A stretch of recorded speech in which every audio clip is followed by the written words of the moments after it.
Jeni duke dëgjuar serinë audioprogramave të Institutit Demokraci për Zhvillim, D4D, i përkushtuar për përmirësimin e demokracisë dhe zhvillimit në Kosovë. Çdo javë, individ të ndryshëm mblidhen për të shkëmbyer idetë e tyre në sallonët e së martës. D4D sjell editorialin pranë jush. Diaspora përtej remitencave, potenciali i saj për diplomaci publike. Shkruan Alban Bokshi. Kur flitet për diasporën në Kosovë, pikë së pari mendohet në remitencat. Por kur fillon e nxehet pak muhabeti, nga remitencat diskutimi kalon në analizë të krizës së euros, e më vonë pashmangshëm edhe në tema politike. Aty pastaj diskutohet për rolin e diasporës në vitet e 80-ta, rolin e saj në lëvizjen paqësore, rolin e saj në luftën çlirimtare e shumë të tjera. Kështu, diaspora në Kosovë reduktohet në vetëm 2 aspekte dhe shihet shumë ngushtë dhe madje mund të themi që njihet shumë pak si kategori e veçantë. Qëllimi i këtij diskutimi si pjesë e një studimi më të gjerë ishte që të shkojë përtej remitencave dhe temave të nxehta politike rreth rolit të diasporës. Në sallon u prezantuan 3 faza të diasporës shqiptare. Faza e parë e viteve të pavarësisë së Shqipërisë, të përfaqësuara nga shoqata të shquara si Vatra. Faza e dytë e pas luftës së dytë botërore, e cila shquhet me aktivitetin e saj për njoftimin e botës, me shtypjen e shqiptarëve në Jugosllavi, pastaj me aktivitetin politik gjatë viteve 80 me emra si Enver Hadri dhe vëllezrit Gërvalla, valën e punëtorëve migrant në Evropën Perëndimore e disa tjera, si dhe faza e tretë me një aktivizëm të përgjithshëm të Mërgatës për çlirimin e Kosovës nga Serbia me krijimin e degëve të partive politike në Perëndim, krijimin e klubeve dhe shoqatave të ndryshme e të tjera. Këto janë 3 fazat që në vija të trasha shënojnë zhvillimet e diasporës kosovare, që nga shpallja e pavarësisë së Shqipërisë që u prezantuan në diskutim. Nga kjo del se marrëdhënia e Kosovës me diasporën deri më tani ka qenë asimetrike dhe marrëdhënie varësie.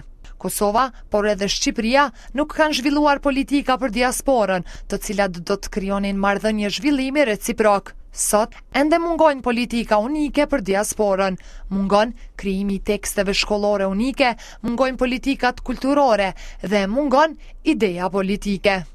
Mungesa e politikave për diasporën nuk do të thotë që mungon politizimi i diasporës. Në vend të politikave për diasporën kemi politizim të saj ose tendenca për të shtrirë ndikimin politik të partive të veçanta, por jo politika qeveritare. Kjo shihej edhe në diskutim, ku shpesh tendenca ishte që të diskutoj politikisht për diasporën, sepse kjo e rriste adrenalinën, por jo për potencialin e saj, për mundësitë që diaspora ja ofron Kosovës dhe anasjelltas. Në krijimin e politikave për diasporën dhe shfrytëzimin e potencialit të saj, Kosova duhet të mbështetet tek vetë diaspora. Sot Kosova ka problem me imazhin e saj në botë. Prej imazhit të vendit të shtypur dhe të dalë nga lufta, sot ka imazh të vendit të kapur nga korrupsioni dhe krimi organizuar, të përzier me politikë. Imazhi ndryshohet duke adresuar rënjën e problemit, do me thënë duke luftuar korrupsionin dhe krimin e organizuar, por edhe duke investuar në një imazh më të mirë, sepse politika sot është e bazuar në perceptime, po aqsa edhe në fakte.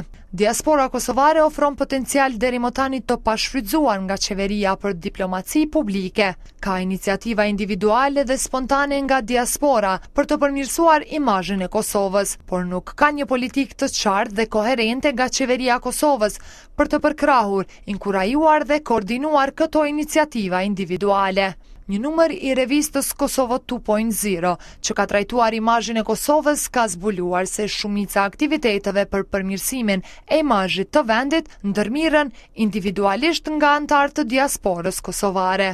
Potenciali i diasporës për diplomaci publike është fusha e cila trajnon imazhin e një vendi. Në Zvicër, diplomacia publike është marrëdhënie, komunikim mes popujve dhe individëve dhe jo institucioneve shtetërore. Një parti politike në Zvicër është rritur ekskluzivisht në kurriz të shqiptarëve, duke sulmuar migracionin. Sot, Në reprezentacionin kombëtar zvicran të futbollit luajnë 6 futbollistë shqiptar nga Kosova, që kanë migruar atje me familjet e tyre. Këta 6 futbollistë përfaqësojnë një potencial të pashtershëm për diplomaci publike dhe për të përmirësuar imazhin e shqiptarëve dhe Kosovës në Zvicër. Strategjia për diasporë që është duke u përgatitur nga Ministria e Diasporës duhet të parasho krijimin e politikave për diplomaci publike në koordinim me anëtarët të diasporës. 6 futbollistë kosovar që luajnë për Zvicrën, si dhe shumë sportist, artist, akademik dhe anëtar të tjerë të diasporës, janë ambasador të Kosovës. Atyre ju duhet vetëm përkrahje dhe koordinim përmes politikave qeveritare. Mirpo, kjo detyrë nuk duhet t'i lihet vetëm Ministrisë së Diasporës, duke konsideruar se tashmë e kemi hequr qafësh problemin e diasporës me krijimin e Ministrisë përkatëse. Politikat për diasporën duhet të jenë sektoriale, ku Ministria e Diasporës i koordinon aktivitetet me Ministrinë e Arsimit, Ministrinë e Kulturës, atë të punëve të jashtme dhe të integrimeve evropiane dhe me të gjitha institucionet e tjera që kanë rol për të luajtur në politikat për diasporën. Për analiza, video dhe editoriale tjera, vizitoni webfaqen ton www.d4dviz.ks.org. Ju falenderit që dëgjuat.